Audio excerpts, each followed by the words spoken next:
தொடர்ந்து அவங்க அப்படிதான் செய்வாங்க. என்ன பண்றது?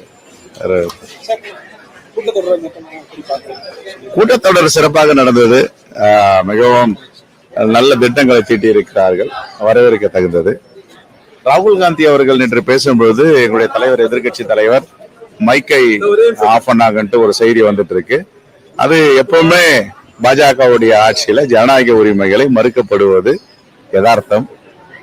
அதோடைய தொடர்ச்சி தான் நேற்றும் மைக்கை அணைத்திருக்கிறார்கள். இதெல்லாம் ஜனநாயகத்திற்கு நேர்மாறாக எதிராக செயல்படுகின்ற செயல்.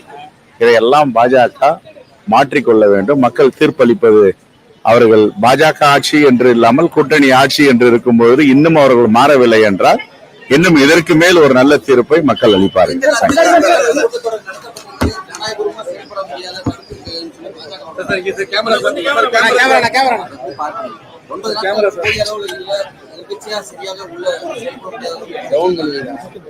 இதற்கு முன்னாடி இருந்த அரசுகள் 2 நாள் நடத்தி இருக்கிறாங்க.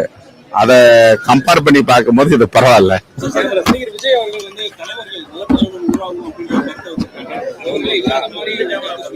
இப்ப இருக்கிறவங்களும் நல்ல தலைவர்கள் தான். எல்லோரும் கெட்ட தலைவர்கள் சொல்ல முடியாது.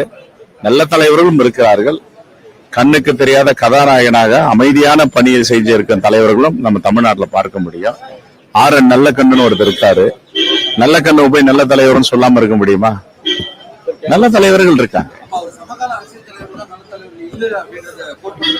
ஏன் ஆர் நல்ல கண்ணு சமகால தலைவர் தாங்க. இன்னும் கூட்டத்துக்கு போறாரு. நானும் அவரும் பல கூட்டத்துல போன மாசம் கலந்துருக்கோம்.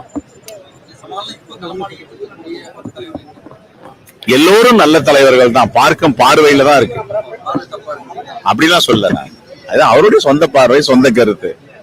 அவருடைய சொந்த கருத்தை சொல்லி அவருக்கு கருத்துரிமை இருக்கு, பேச்சுரிமை இருக்கு, எழுத்துரிமை இருக்கு. அவர் கட்சியுடைய தலைவர், ஒரு அரசியல் கட்சி ஆரம்பித்திருக்கிறார்.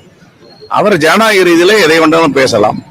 அவர் பேசுவதற்கான உரிமை அவருக்கு இருக்கிறார்.